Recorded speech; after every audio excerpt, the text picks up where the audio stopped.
दोस्तों जियो financial service की बात करें, यहाँ पे स्टॉक में हमने आज पॉजिटिव क्लोजिंग देखी है। इसके बीच में कुछ बड़ी अपडेट निकल के आ रही है एनबीएफसी सेक्टर को लेकर।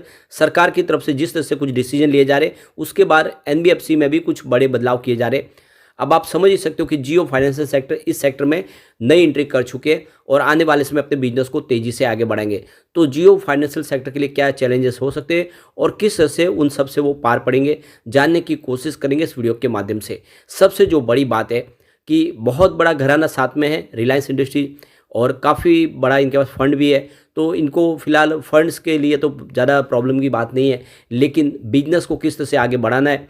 और आप देख सकते हो कि इन्होंने एनबीएफसी से अब सीआईसी में बदलने के लिए भी आरबीआई से परमिशन मांगी है। अगर वो परमिशन मिल जाती है तो इनका जो बिजनेस करने का जो तरीका और आसान होगा और अच्छे से वो अपने बिजनेस को मैनेज कर पाएंगे और अपनी सब्सिडीज कंपनी के माध्यम से बिजनेस को आगे बढ़ा पाएंगे। रिलायंस ग्रुप के माध्यम से कारोबार आगे बढ़ पाएगा। तो ये सारी बातें हैं जो इसको हम समझेंगे इस वीडियो के माध्यम से। आज कुछ बड़ी डील हुई है, डील का क्या इशारा उसको समझेंगे। क्या ये मौका है जब एक लॉन्ग टर्म का नजरिया लेके हमें जियो फाइनेंशियल सर्विस में निवेश कर लेना चाहिए, या फिर इस समय में वेट करना चाहिए एक बड़े ट्रिगर के लिए। लेकिन फ्रेंड, उससे पहले अगर आप पहली बार हमारे चैनल पे आए तो चैनल को सब्सक्राइब कर दीजिए, एक बेल आइकॉन दबा दीजिए ताकि जब भी नया वीडियो बने पहला नोटिफिकेशन आपको मिले। वीडियो पसंद आए तो लाइक शेयर जरूर कीजिए। चलो फ्रेंड्स, वीडियो स्टार्ट करते हैं। मैं हूँ आपका दोस्त एसपी दवे और हमारे अपने चैनल ऑनलाइन कमाई में आपका बहुत बहुत स्वागत है। तो सबसे पहले अगर हम बाजार की बात करें तो आज बीएसई सेंसेक्स 66,232 के स्तर पे क्लोजिंग दी है, जहां पे 262 पॉइंट की तेजी थी। 0.40% अपर क्लोजिंग दिया बाजार ने, जबकि पूरा दिन हमने दबाव देखा है। लगभग 2:30 बजे के बाद बाजार में पॉजिटिव माहौल बनने लगा और क्लोजिंग काफ़ी अच्छी रही है। अगर हम बात करें बीएसई फाइनेंशियल सर्विस की तो यहाँ पर भी अच्छी खासी तेजी देखने को मिली है। 9,638 के स्तर पे 35 पॉइंट की तेजी थी, यानी 0.37% की तेजी बीएसई फाइनेंशियल सर्विस में भी देखिए। तो बड़ी तेजी तो नहीं थी।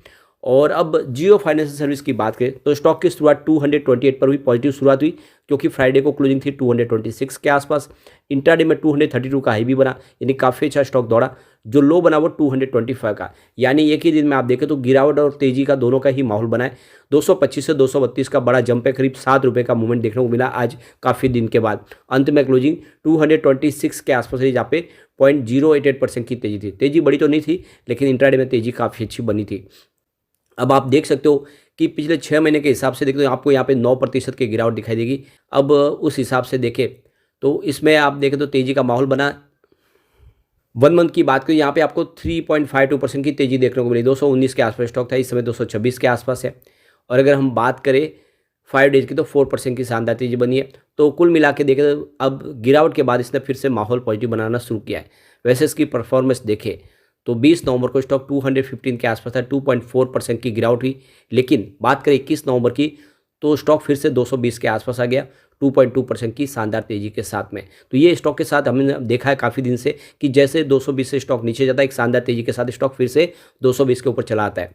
फिर देखिए 22 नवंबर को स्टॉक की क्लोजिंग 221 के आसपास, जहाँ पे 0.8% की तेजी बनी। अब बात करें 23 नवंबर की तो क्लोजिंग 221 के आसपास, जहाँ पे 0.3% की गिरावट हुई। लेकिन 24 नवंबर को यानी फ्राइडे को 226 के आसपास स्टॉक आया 2.4% की तेजी के साथ। और आज इंट्राडे में इसने 232 का हाई भी बनाया, यानी 215 से 232 हुआ है, और वो भी 5-6 ट्रेडिंग सेशन में। तो काफ़ी अच्छा प्रदर्शन किया इसने। वॉल्यूम काफ़ी अच्छा है। पिछले 1 महीने पहले इसका 2 करोड़ का वॉल्यूम था, 1 करोड़ की डिलीवरी उठाई गई थी। 1 वीक पहले 2 करोड़ का वॉल्यूम था, 1 करोड़ की डिलीवरी उठाई गई थी। और आप देख सकते हो कि कल यानी फ्राइडे को 4 करोड़ का वॉल्यूम था, 2 करोड़ की डिलीवरी उठाई गई थी। आज भी 3 करोड़ का अच्छा खासा वॉल्यूम हुआ।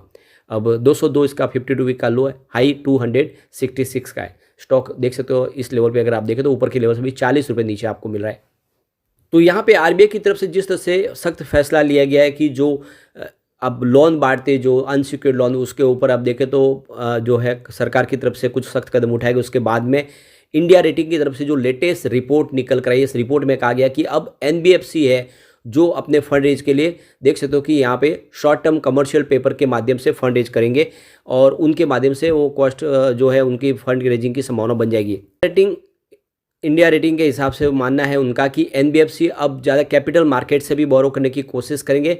और देख सकते हो कि जब बैंकों की तरफ अब डिपेंडेंस कम होगी और दूसरी तरफ वो कमर्शियल पेपर के माध्यम से ही ज़्यादा फंड रेज करने की कोशिश करेंगे। यहाँ पे जो दूसरी रिपोर्ट है कि पिछले कुछ सालों से देखें तो एनबीएफसी बैंकों से टाई अप करके आप देखें तो लोन प्रोवाइड कर रहे हैं। दोनों के माध्यम से देखो बिजनेस आगे बढ़ रहा था, लेकिन अब इस फैसले के बाद देखें तो आने वाले समय में इसमें बदलाव होता हुआ दिखाई देगा।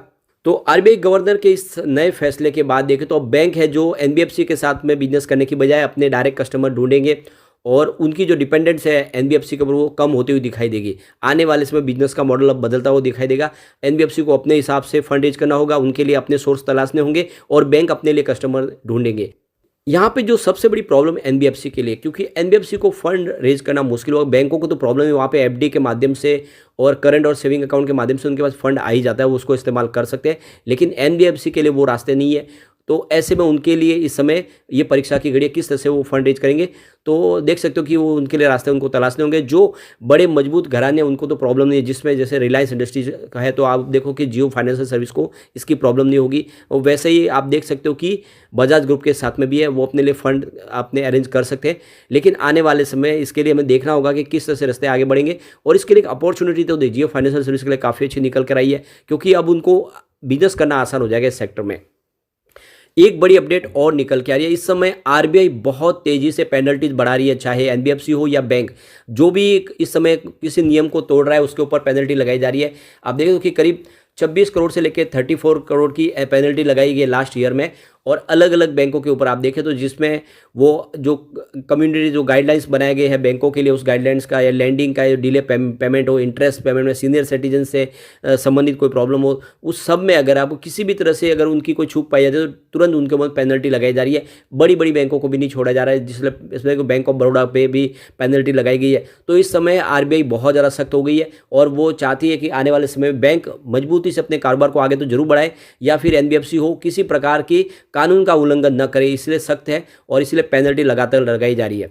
अब चलते हैं कुछ बड़ी डील की तरफ। तो सुबह देखो कि 9:15 पर 228 की प्राइस से 4,18,000 शेयरों की एक खरीदारी हुई। उसके बाद 9:16 पर 229 की प्राइस से 2,09,000 शेयरों की एक खरीदारी और हुई। उसके बाद 9:22 पर 230 की प्राइस से 1,56,000 शेयरों की खरीदारी और हुई। उसके बाद 9:22 पर 230 की प्राइस से 2,69,000 शेयरों की बिकवाली हुई। तो उसके बाद 9:30 पर 232 की प्राइस से 2,57,000 शेयरों की एक बड़ी खरीदारी हुई। तो उसके बाद 9:34 पर 231 की प्राइस से 2 लाख शेयरों की खरीदारी और हुई। उसके बाद 9:56 पर 228 की प्राइस से 2,53,000 शेयरों की एक बड़ी खरीदारी हुई, बिकवाली हुई। तो उसके बाद 11:44 पर 227 की प्राइस से 2,13,000 शेयरों की बिकवाली हुई। फिर उसी समय 11:44 पर 227 की प्राइस से 2,64,000 शेयरों की एक बिकवाली और हुई। तो उसके बाद 11:46 पर 227 की प्राइस से 2 लाख शेयरों की खरीदारी हुई। फिर उसी समय 11:46 पर 227 की प्राइस से 2 लाख शेयरों की एक और खरीदारी हुई। तो बिकवाली और खरीदारी का दोनों तरफ का माहौल बना हुआ है। फिर 3:22 पर 226 की प्राइस से 1,34,000 शेयरों की एक बिकवाली हुई। तो काफ़ी दिन के बाद बड़े फंड सक्रिय हुए और आप देखिए बड़े फंड हाउस की खरीदारी के दम पे आने वाले समय एक शानदार तेजी बन सकती है। तो ये लॉन्ग टर्म इन्वेस्टर के लिए अच्छा मौका है। इस समय आपको जियो फाइनेंशियल सर्विस में खरीदारी करनी चाहिए। बड़े फंड हाउस इसमें एक्टिव होने लगे और इस समय अगर आप टेक्निकल इंडिकेटर देखें तो आपको स्ट्रॉन्ग बाय की कॉल निकलते हुए दिखाई देगी, यानी टेक्निकल इंडिकेटर इस समय काफ़ी ज़्यादा बुलिश है। अगर हम इसके समरी की बात करें तो समरी भी बाय की कॉल दे रही है, यानी कुल मिला के सिग्नल बहुत अच्छे हैं। ऐसे में लॉन्ग टर्म इन्वेस्टर के लिए अच्छा मौका है। कम्युनिटी सेंटिमेंट स्टॉक के साथ बना हुआ है।